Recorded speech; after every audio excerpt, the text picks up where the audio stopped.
আল কেটে জমি বাড়াবেন না। আপনাকে বলছি, ক্ষমতা দেখিয়ে মানুষের নামে মামলা করবেন না। দাপট দেখিয়ে মানুষকে অপমান খাটো করবেন না। চাঁপাইনবাবগঞ্জ নাচলের ভাষায় মানুষকে গালি দিবেন না, জান্নাত হবেই হবে ইনশাল্লাহ। সম্মানিত দিনী ভাই বোন, আব্দুল্লাহ ইবনে আমর বলেন, রাসূল সাল্লাল্লাহু আলাইহি ওয়াসাল্লাম বলেছেন, চারটে জিনিস আছে যার, সবকিছু আছে তার, ইহকাল আছে তার, পরকাল আছে তার, জান্নাত আছে তার। চারটে জিনিস আছে যার, সবকিছু আছে তার, ইহকাল আছে তার, পরকাল আছে তার, জান্নাত আছে তার। এক, হিফজ আমানাতিন, আমানতের রক্ষা। আমানত খুব কঠিন জিনিস। চেয়ারম্যান মেম্বার এমপি মন্ত্রীকে বললে বোঝা যাবে আমানত কি জিনিস। মাদ্রাসার প্রিন্সিপাল হেড মাওলানা, মসজিদের সভাপতিকে বললে বোঝা যাবে আমানত কি জিনিস। আর তোমরা স্কুলের ছাত্র, ক্লাস 10-এ পড়ছো, সবাই মিলে টাকা উঠিয়ে একটা করবে অনুষ্ঠান, তো দুইজনকে বাজারে পাঠিয়েছ, তো ওরা কিছু উপহার দেওয়ার জন্য জিনিস কিনেছে, ওরা আবার নাস্তা করেছে দুইজন মিলে, দিয়ে 90 টাকা নাস্তা করে জিনিসের দামটা বেশি বেশি করে দামের সাথে 90 টাকা শেষ করে দিয়েছে।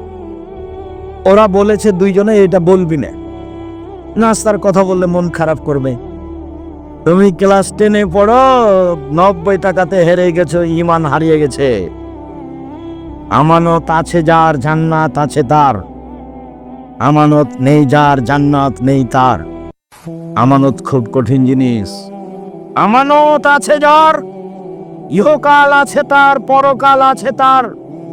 তাই তো আমি বলেছি, সমাজের দায়িত্বশীল যদি জানতো আমানতদারি দায়িত্ব কত কঠিন, তাহলে জনগণকে বলতো, জনগণ, আপনাদের ভোটে আমি নির্বাচিত চেয়ারম্যান, আমার দায়িত্ব নেওয়া ভুল হয়েছে। আব্দুর রাজ্জাক সাহেবের বক্তব্য শুনেছি, যারা দায়িত্বে আমানতের খেয়ালত করে তাদের বিচার দেরিতে হবে। একদিন দেরি হলে 50,000 বছর, 3 দিন দেরি হলে কত বছর? 1.5 লক্ষ বছর। আমি চলে গেলাম, আসসালামু আলাইকুম, আমার বাবার জমি আছে 10 শতক, বেগুন চাষ করে খাবো, এই রুজি খেতে আমি রাজি নই। আবু জার গেফারি রাদিয়াল্লাহু তাআলা বলেছিলেন, আল্লাহর নবী আমাকে এলাকার নেতা করে দেন। আবু জার গেফারি বলছে, আল্লাহ রাসূল বলছেন, আবু জার গেফারি তুমি করেছো কি? নেতৃত্ব আমানত, আর তুমি হলে জয়ীফ, দুর্বল, যেটা এক নয়, হবে না তোমার নেতৃত্ব দেওয়া। পিঠের উপরে থাবা মেরে বলছে, আবু জার গেফারি তুমি করেছো কি? বিচারের মাঠে নেতার সামনের চুলকে ধ্রুবসার তারার সাথে বেঁধে ঝুলিয়ে রেখে দিবেন।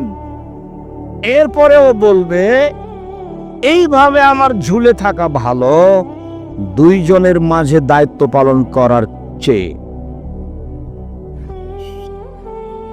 সবাই দেখতে পারেন, প্রত্যেকটা হাদিস গ্রন্থে আছে নির্বাচন অধ্যায়, রাজত্ব পর্ব। অতএব আমানতদারি আছে যার, জান্নাত আছে তার।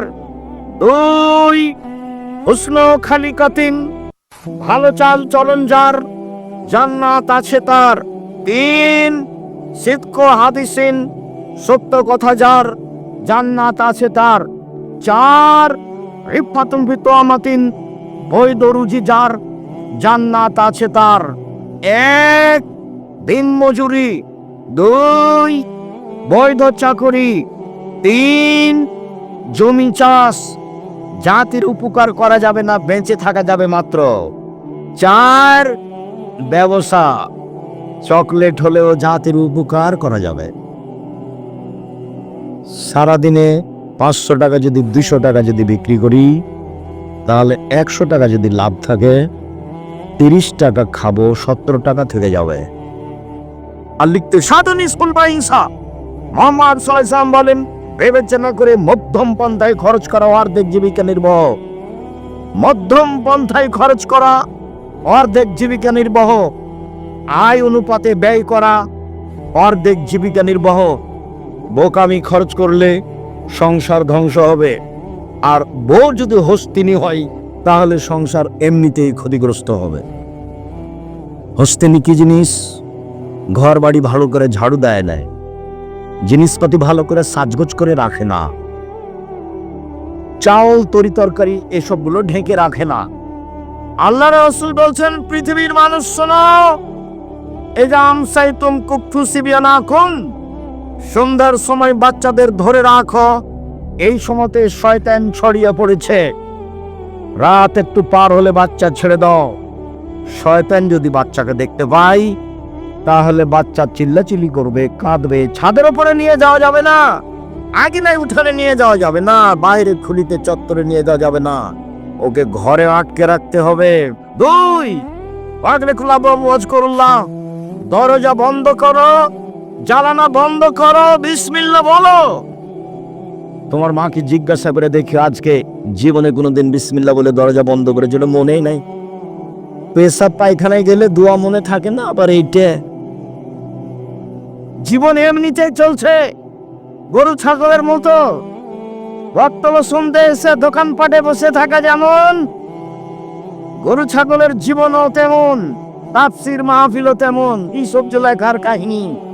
বুবু, নামাজে যখন দাঁড়াবা বুবু, 2 পায়ের গোড়ালি জমা করে নিও বুবু। 2 পায়ের গোড়ালির মধ্যে ফাঁকা যদি রাখো বুবু, তো লজ্জাস্থানের যোগাযোগ বুবু মাটির সাথে হবে, মাটি অভিশাপ করবে। বুবুর সব কথাই নাকি বুখারীতে আছে। এই তো ধর্ম। লাশ পড়ে আছে, বুবু কি যে বক্তব্য দিল, আর লম্বা দোয়া মেরে দিল বুবু। এই বুবু এই বাড়িতে আসলো কেন? এইসব মহিলা তোমাদের এই লাশের পাশে আসলো কেন? ও মহিলা মানুষ নয়? এখানে আসলো কেন? ও কি দেখাতে চাই? কি ধর্ম দেখাতে চাই? অর্ধ পৃথিবীর খলিফা, কুশাগর, বুদ্ধিজীবী, রাজনীতিবিদ ওমর মারা গেছেন। ওমরের শ্বাস বের হবে এরকম পর্যায়ে বলছে, আব্দুল্লাহ যাও আয়েশাকে বলো আমার কবরটা আবু বকর সিদ্দিকের পাশে হতে দিবে কিনা। যদি দেয় ভালো কথা, যদি না দেয় তাহলে সাধারণ জনগণের লাশ যেখানে আছে সেখানে রেখে দিও। আব্দুল্লাহ ইবনে ওমর বলছেন, আমি গেলাম, সালাম দিয়ে বাড়িতে ঢুকলাম, দেখি আয়েশা রাদিয়াল্লাহু তাআলা আনহা বসে বসে কাঁদছেন ওমরের কারণে। অর্ধ পৃথিবীর খলিফা, কুশাগর, বুদ্ধিজীবী, রাজনীতিবিদ ওমর মারা গেছেন। আয়েশা রাদিয়াল্লাহু তাআলা আনহা দেখতে আসেননি, বাড়িতে বসে কান্নাকাটি করছেন। বললেন, ঠিক আছে, ওমরকে অনুমতি দিলাম, তার কবর আবু বকর সিদ্দিকের পাশে হবে, যদিও আমার ইচ্ছে ছিল। আবার ওমর বললেন, যাও তুমি আবারও বলো আমার লাশটা কবরের পাশে রেখে দিয়ে আয়েশাকে বলিও পুনরায় ওমরের কবর কি আবু বকর সিদ্দিকের পাশে দিব? যদি হ্যাঁ বলে দিও, না বললে বাকি গার কাঁধে জনগণের পাশে আমার কবর দিও। শোনো, আয়েশাকে বলার সময়তে বলিও উমর আবু বকর সিদ্দিকের পাশে থাকতে চেয়েছে।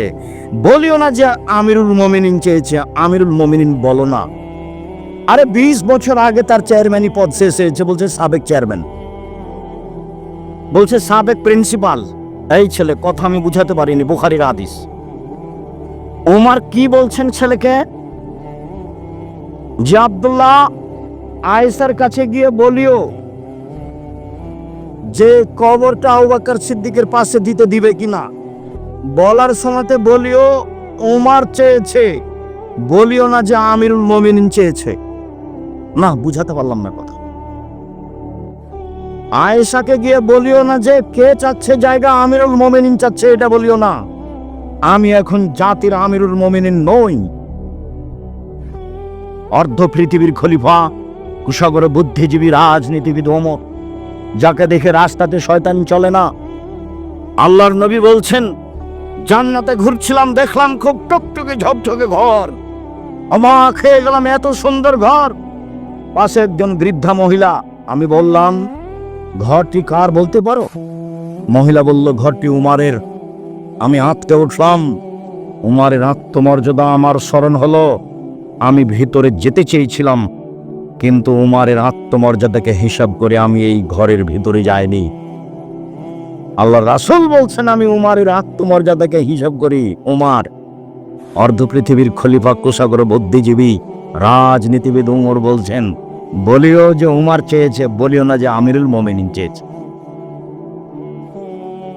সম্মানিত দিনী ভাই বোন, আমি আপনাকে আজকের বৈঠকে অনুরোধ করতে চেয়েছি, বাকি জীবন কারোর সাথে খারাপ আচরণ করে 1 মিনিট বাঁচতে চাইবেন না।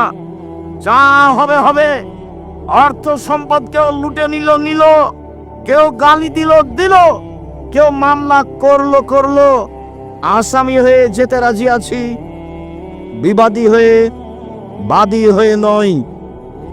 আমি কারোর বিরুদ্ধে মামলা করব না, এতে আমি রাজি নই। দিনী বোনদের বলছি, 2টা কাজ জীবনে করবেন না। মেয়ে, কথা বলছো কেন? মহিলা মানুষ হিসাবে 2টা কাজ করবেন না। 1, অভিমান নেই। অভিমান করলেই শয়তান সুযোগ পাবে। অভিমান কি? দিনাজপুর স্বপ্নপুরী নিয়ে গেল না দেখতে, অভিমান। একদিন জামিয়া সালাফিয়া সম্মেলনে রাজশাহী নিয়ে গেল না, এর নাম অভিমান। অভিমান করলেই শয়তান সুযোগ পাবে। 2, প্রতিবাদ। তোমার মা কেন এই কথা বললো? তোমার বাপ কেন এই কথা বললো? তোমার ভাই কেন এই কথা বললো? তুমি কেন এই কথা বললে? প্রতিবাদ নেই, জীবন সুন্দর হবে। তুমি যেভাবে রাখবে তাতে আমি খুশি। মোটা কাপড়ে তুমি খুশি তো আমিও খুশি, চিকন কাপড়ে তুমি খুশি তো আমিও খুশি। আমার পক্ষ থেকে কোনো অভিমান নেই, আমার পক্ষ থেকে কোনো অভিযোগ নেই, আমার পক্ষ থেকে কোনো আপত্তি নেই। যা আপনার ভালো তা আমার ভালো। তখন শয়তান চুপটি লেগে চলে যাবেন। আর যদি খালি বলেন, হ্যাঁ তুমি আমার এই কথা শোনোনি, তোমাকে তো বলেছিলাম, তোমার এই কথা মানলে না, তখন আপনি তো বললেন, তো এভাবে গরম করে বলছিস কোনো কথা? হ্যাঁ বলবো না, তুমি আমার কোনো কথা শোনো না। লুম করলে তো শুনি না, শুনিতে সব, একটাও শোনো না। তোমার সাথেই থাকবো না, থাকিস না, যা। তালাক দিয়ে দাও, এক্ষুনি তালাক দিয়ে দাও। যা তোকে তালাক দিলাম, 1 তালাক দিতে 100 তালাক দিলাম। যখন তালাক দেওয়া শেষ হয়েছে, তেমনি শয়তান চলে গেছে। ইন্না লিল্লাহি ওয়া ইন্না ইলাইহি। এবার ছেলে যে আছে 3টা,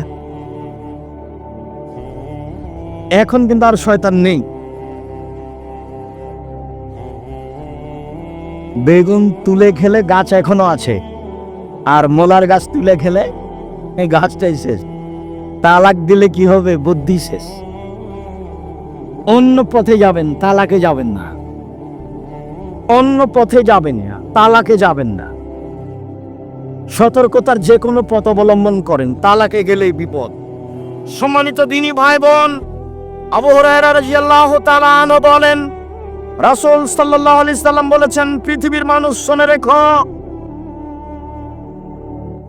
আল্লাহ তাআলা বলেন, মান ওয়াসালাকে ওয়াসালতুহু, ওমান কাতাকে কাতাতুহু। এই সদাচরণ, এই ভালো চাল চলন শোনো, আমি আল্লাহ তোমাকে বলছি, তোমাকে নিবে যে আমি তাকে নিব, তোমাকে ছেড়ে দিবে যে আমি তাকে ছেড়ে দিব।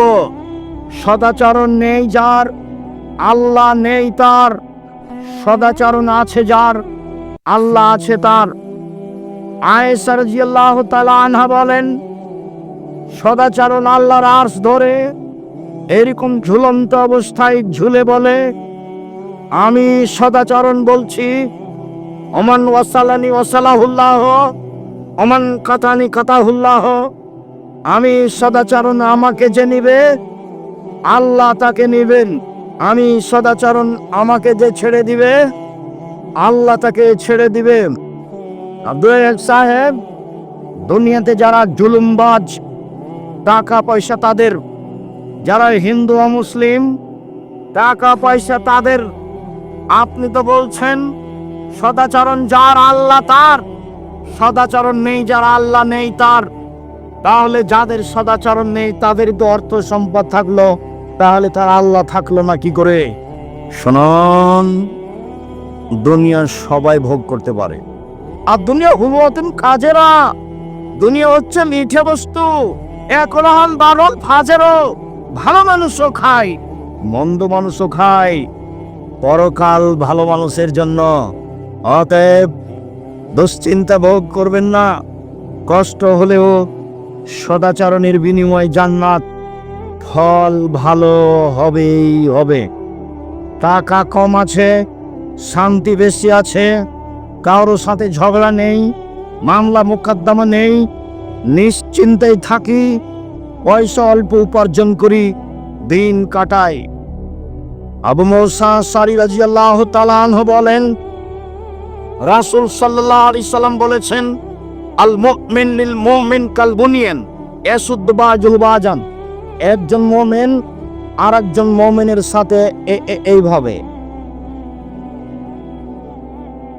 আঙ্গুলগুলি আঙ্গুলের মধ্যে ঢুকিয়ে দিলেন, যেমন এইটা যেমন থাকে মুসলমান আপোষে থাকবে তেমন।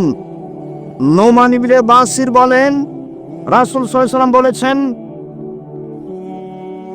আল মুমিন কারাজুলিন ওয়াহিদ, আল মুমিনুনা কারাজুলিন ওয়াহিদ। সারা পৃথিবীর মানুষ যেন একটাই। ইনিস্তাকাই নহিস্তাকা কুল্লহু। চোখে ব্যথা হলে সম্পূর্ণ শরীর ব্যথা বুঝে। ইনিস্তাকারাস ইস্তাকা কুল্লহু। মাথায় ব্যথা হলে সম্পূর্ণ শরীরে ব্যথা বুঝে। পাশে একটা মুমিন বিপদে পড়েছে, দৌড়িয়ে যেতে হবে। কি হয়েছে, সমস্যা কি? ডাক্তার ডাকবো? অ্যাম্বুলেন্স লাগবে? কোনো টাকা পয়সা লাগবে কি? এর নাম হচ্ছে একজনের ব্যথা আর একজন বুঝে। দল সংগঠন করো যদি, তাহলে কেউ যদি বিপদে পড়ে তাহলে তোমার মনটা বলে ঠিক হয়েছে, ঠিক হয়েছে, উচিত হয়েছে। আর আমি নিজে চোখে গরু জবাই করতে দেখেছি। শত্রুপক্ষ বিপদে পড়েছে, তখন এ কি করেছে? গরু জবাই করতে দেখেছি। দুইটা কাজ আমি নিচে দেখেছি।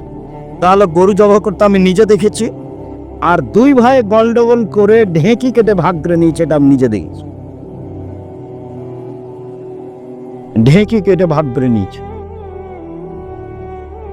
এই ছেলে শোনো, ভাইয়ের সাথে গন্ডগোল করবো না। বড় ভাই যা বলছে তা শোনো। তুমি ভাইয়ের রুজি নিয়ে দুনিয়াতে আসনি, তোমার রুজি তোমার তাকদিরে আছে। তুমি তোমার মাকে বলতে শিখো, চিন্তা করবেন না আম্মা, বোন আমার কাছে খাবে, ভাইনারা আমার কাছে খাবে, বোনের স্বামীরা আমার কাছে খাবে, আমার আব্বার যত আত্মীয় স্বজন আছে আমার কাছে খাবে, আপনার আমার মায়ের যত আত্মীয় স্বজন আছে সব আমার কাছে খাবে। শোনো, মন বড় করো, রুজি উপরে আছে। তুমি তোমার বউ দুইজন মিলে রুজি উপার্জন করছিলে। একটা ছেলে হলো 3 জন করছো, আর একটা মেয়ে হলো 4 জন করছো, আরো ছেলে মেয়ে হলো অনেক করছো। তাহলে তোমার হাত দিয়ে আল্লাহ দেখো কত রুজি দিচ্ছে। তোমার বোন আসলে সেটাও হবে, তোমার ভাগ্নের আসলে সেটাও হবে। উপর থেকে একটা আল্লাহর দয়া থাকবে। তোমার ভালো আচরণের কারণে তোমার অর্থ সম্পদ বাড়তে থাকবে। কোনোদিন পিছিয়ে হটিও না। সম্মানিত দিনী ভাই বোন, রাসূল সাল্লাল্লাহু আলাইহি সাল্লাম বলেন, আয়েশা রাদিয়াল্লাহু তাআলার বিবরণ, ইন্নামাল মুমিনু ইয়াজুদু বিহুসনি খুলুকিহি দারাজাতা সায়মুন কায়েম। ভালো আচরণ দিয়ে মানুষ দুইটা নেকি অর্জন করে। এক, নিয়মিত তাহাজ্জুদ পড়লে যত নেকি হয়। 2, নিয়মিত নফল রোজা থাকলে যত নেকি হয়। দুটার সমন্বয়ে যত নেকি হয়, ভালো চাল চলনে তত নেকি হয়। মনে থাকবে না মনে হয়? এক, নফল রোজা, বৃহস্পতিবার সোমবার। আজকে রোজা ছিলেন? ইন্না লিল্লাহি ওয়া ইন্না ইলাইহি। মুখ বন্ধ হয়ে গেল কেন? তাফসির মাহফিল শুনেছেন অন্তর মরে গেছে নাকি? নির্বাচন করে মিছিল করে অন্তর মরে গেছে কি? ভাইজান মুরব্বী, আপনি সিয়াম ছিলেন আজকে? ইন্না লিল্লাহি ওয়া ইন্না ইলাইহি রাজিউন। কেন? আজ তো সোমবার, বৃহস্পতিবার সোমবার সিয়াম থাকতে হবে। আসলেন ঢং ঢং করে চলে গেলেন ঢং ঢং করে, এটাই হলো যে কোরআন হাদিস তো না, এটাই নীতি। কেন আজকে সিয়াম থাকেননি? থাকেননি কেন? কেন থাকেননি? থাকলেন না কেন? বৃহস্পতিবারে সিয়াম থাকেননি কেন? আল্লাহ নবী তো বলছেন বৃহস্পতিবার সোমবার মানুষের পাপ নেকি পেশ করা হয়। আমার মন চায় আমার যখন রিপোর্ট দেখবে তখন আল্লাহ দেখুক দামি সিয়াম আছে, এই নাও দেখো আমার পাপ নেকি, দেখো আমি কি আছি এখন, সিয়াম আছে। তা আপনার একটু মন চায় না কেন?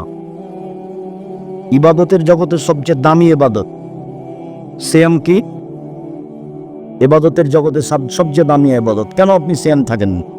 উপস্থিত বৈঠকের দিনই বোন, কি ব্যাপার, সিয়াম ছিলেন আজকে? শুধু তো খালি ঝগড়া করে জীবনটা কাটালেন। সদাচরণে একসাথে 3 নেকি হয়। 1, আল্লাহর পথে জিহাদ করলে যত নেকি হয়। 2, নিয়মিত নফল সিয়াম রোজা থাকলে যত নেকি হয়। 3, নিয়মিত তাহাজ্জুদ পড়লে যত নেকি হয়। ভালো চাল চলনে তত নেকি হয়। ভালো চাল চলন কি জিনিস? অবাক কথা নয়। ভালো চাল চলন কি জিনিস? রাসূল সাল্লাল্লাহু আলাইহি সাল্লাম বলেন, ইন্না মিন আহাব্বিকুম ইলাইয়া আহসানুকুম খুলুকান, তোমাদের মধ্যে সবচেয়ে ভালো মানুষ আমার কাছে সেই যার চাল চলন ভালো। সবচেয়ে ভালো পুরুষ সেই যে স্ত্রীর কাছে ভালো। আমি নিজেও আমার স্ত্রীদের কাছে ভালো। ভালো নারী কে? 1, স্বামীর সাথে কথা বললে হাসি মুখে বলে। 2, স্বামী আদেশ করলে পালন করে। 3, স্বামী বাড়িতে না থাকলে নিজেকে হেফাজতে রাখে। সেই হলো ভালো নারী। ভালো নারী কে? 1, স্বামীর সাথে চলে প্রেম প্রীতি ভালোবাসা নিয়ে। 2, আল মওলুদ বেশি বেশি সন্তান দিতে পারে। 3, আল মৌতিয়াত স্বামীর ব্যথায় ব্যথিত হয়। 4, আল মৌসিয়াত স্বামীর সাথে সব সময় কথাবার্তায় সমস্যায় সুবিধায় একসাথে থাকে। যে 4টে গুণ আছে যার, সেই হলো ভালো নারী। খাদিজার মতো, আয়েশার মতো। 1, স্বামীর সাথে ভালোবাসা প্রেম প্রীতিতে থাকে। 2, বেশি বেশি সন্তান দিতে পারে। 3, স্বামী বিপদগ্রস্ত হলে সান্ত্বনা দিতে পারে। 4, স্বামীর সব সময় কথাবার্তায় কাজে অংশগ্রহণ করে। 1 মিনিট, এই ছেলে খেয়াল করো তো দেখি ধরতে পারো কিনা। আল্লাহ নবী গারে হিরাতে ছিলেন, ইবাদত করছিলেন। তো হঠাৎ জিবরাইল এসে চেপে ধরে বলছেন, বলেন ইকরা, পড়েন। তা আমাদের নবী বলছেন পড়তে জানি না। তো জিবরাইল বলছেন পড়েন। তা আমাদের নবী বলছেন আমি পড়তে জানি না। তো জিবরাইল বলছেন পড়েন। তা আমাদের নবী বলছেন আমি পড়তে জানি না। চেপে ধরে বলছেন পড়েন, ইকরা বিসমি রাব্বিকাল্লাযী খালাক, খালাকাল ইনসানা মিন আলাক। অবস্থা দেখে আল্লাহর নবী তাড়াহুড়ো করে ঘরে এসে বলছেন, খাদিজা জাম্মিলুনি জাম্মিলুনি খাশিতু আলা নাফসি, আমাকে কম্বল দিয়ে জড়িয়ে ধরো খাদিজা, আমি মনে হয় মরেই যায় নাকি, আমি খুব বিপদগ্রস্ত। তখন উত্তরে কি বলছেন দেখেন, আর আপনার বউ কি বলবে সেটা আপনাকে দেখাবো। 1, কাল্লা, কখনো নয়, অসম্ভব, হতে পারে না, আপনার বিপদ আসতে পারে না। কাল্লা, কখনো নয়, অসম্ভব, হতে পারে না, আপনার বিপদ আসতে পারে না। আল্লাহে, আল্লাহর কসম, আল্লাহে, আল্লাহর কসম, আল্লাহে, আল্লাহর কসম, মাইজিকাল্লাহ, আল্লাহ আপনাকে অপমান করবেন না। কেন? 1, তাসেবুর রাহিমা, আত্মীয়র সাথে সদাচরণ করেন, সদাচরণ, ভালো চাল চলন। 2, তাকসিবুল মাদুমা, যার টাকা পয়সা নেই তাকে সাহায্য করেন। 3, তামেলুল কাল্লা, যে কোনো কাজ করতে পারে না তাকে অর্থ সম্পদ দেন। 4 তাকরির জাইফা মেহমান নওয়াজি করেন। এইসব কাজ আপনি করেন, কখনো আপনার ক্ষতি হবে না। এই কথা খাদিজা বললেন। আর আপনি আপনার স্ত্রীকে যদি বলেন, শোনো খালেদা, ঘটনা তোমাকে তো বললাম যাও না, তোমাকে তো শতবার বললাম যা, তুমি তো কথা শোনো না, তুমি তো কথা শোনো না, তুমি তো এটা করলে, তোমার কারণে এটা নেবা। এ হলো দুইজনের সংসার। ও এখন বিপদগ্রস্ত, ওকে কিছু বলবে, চিন্তা করবেন না, সমস্যা হবে না ইনশাল্লাহ। আল্লাহকে বলি, আল্লাহ আমাদের সহজ পথ করে দিবেন। এদিকে না গিয়ে বলছে, তুমি তো গেলে জোর করে, তোমাকে তো নিষেধ করলাম, কত তোমাকে বললাম, তুমি ঠিকই রেখেছো, তোমার কি দিয়েছে। এই হলো বউ, মানে বিদ্যাও নাই বুদ্ধিও নেই, অপ্রয়োজনীয় কথা বল। আপনি আমার খুব কাছের মানুষ, আমি আপনার জন্য এসেছি, আপনাকে আমি মন থেকে ভালোবাসি। কোনো জায়গাতে কষ্ট পেলেও আপনাকে আমি কষ্ট দেওয়ার জন্য এসব কথা বলিনি। বক্তব্য শুনতে এসে যখন আপনি এখন যখন নিস্তব্ধ আছেন, ভালো লাগে। বক্তব্য চলাকালীন যখন আপনি আপনার প্রয়োজন দেখান, কি প্রয়োজন, পেশাব পায়খানা, কি প্রয়োজন, এক কাপ চা, কি প্রয়োজন, দোকানে একটু ঘোরা, তখন এই স্বভাবকে আমি ঘৃণা করি। আমি তো কোরআন হাদিসের কথা বলছি, আমি তো দিন রাত বলছি, জীবনে আমি অপ্রয়োজনীয় বাক্য বলিনি। তা আপনার এইটুকু ধৈর্য হয় না কেন? নির্বাচন করে, গ্রামের বসবাস করে, মারামারি করে, ঝগড়া করে, আর ওই যে মোবাইলে ওটা কি, ওই যে দুইজনের ঝগড়া, টকশো, ফ্রি ফায়ার বা আরো যে আছে পাবজি বা আরো যে ওরা কি বলে, যাই হোক, যেগুলো সবসময় একজন আর একজনের বিরুদ্ধে লড়ছে, ওগুলো দেখে দেখে দেখে স্বভাব একবারে পেশাব পায়খানার মতো হয়ে গেছে। মানে স্বভাব বলে কোনো জিনিসই নেই। 1 5 ওয়াক্ত সালাত আদায় করবেন, কোনো আপোষ নেই। 2 হালাল রুজি উপার্জন করবেন, নিজে কাজ করি নিজে খাই, ওখানে বসে গল্প কাটায় করি না। 3 কোরআন তেলাওয়াত করবেন, অল্প হলেও সূরা ইখলাস হলেও। 4 আড্ডা পিটা চিরদিনের জন্য হারাম। আড্ডা পিটা 1 দোকানে বসে বসে আড্ডা পিটা। আড্ডা পিটা 2 মোবাইল নিয়ে ঘন্টার ঘন্টা বসে থাকা। ওই ঘরে তোমার বোন আছে, জেনা চর্চা করছে, তুমি এ ঘরে জেনা চর্চা করছো। বাড়ির ওপরে এমন বিপদ এসেছে আল্লাহর পক্ষ থেকে যে ওই ঘরে তোমার মাও জেনা চর্চা করছে, এই ঘরে তোমার বাপও করছে। গোটা বাড়িটাতে জেনার বন্যা। কিসের বন্যা? জেনার বন্যা। পৃথিবীর মানুষ মনে রেখো, আমার জীবনে বড় ভয় আসাহতুল খাফিয়া, আমার উম্মাহ গোপন পাপে লিপ্ত হবে। পৃথিবীর মানুষ মনে রেখো, আমার জীবনে বড় ভয়, আমার উম্মাহ গোপন পাপে লিপ্ত হবে, এটা আমার ভয়। পৃথিবীর মানুষ শুনে রেখো, আমার জীবনে বড় ভয়, 1 আইম্মাতাম মুজিল্লিন, হুজুর হবে ভ্রান্ত। বক্তৃতার জগৎ এমন একটা জগৎ, বিদ্যা লাগে না, থুথির জোর যার সেই বক্তায়। অথচ নাচল থানার কোন একটা হেডমাস্টারের যদি পা ধরে বলেন যে আমার এই ছেলেটা পড়াশোনা জানে না, একে পিয়ন হিসেবে নেন, তো হেডমাস্টার নিবে না। অথচ পিয়ন ঘন্টা মারার জন্য ম্যাট্রিক পাস করা লাগবে, 1 গ্লাস পানি নেওয়ার জন্য লাগবে, কাগজগুলো এই টেবিল থেকে ওই টেবিল দেওয়ার জন্য ইন্টার পাস করা লাগবে, তো হেডমাস্টার নিবে না কেন? দেন দেখি, পা ধরে দেন। আর বক্তা দেখেন আল্লাহর রাস্তায় পড়তে জানে না, অথচ বলতে পারে, কি যে বলেও নিজেও বুঝে না। অথচ জাতির সামনে বাস ভালো খাওয়া, ভালো বিদায়, ভালো সবকিছু, ভালো গাড়ি চলছে। আল্লাহ রাসূল বলছেন, আমার জীবনে বড় ভয়। ভ্রান্ত আলেম ওলামা একবার বলছেন, পৃথিবীর মানুষ শুনে রেখো,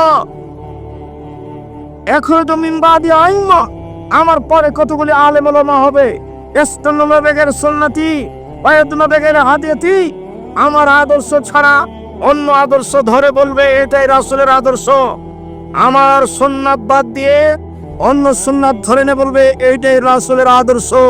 ওদের দেখতে লাগবে মানুষ, ওদের অন্তর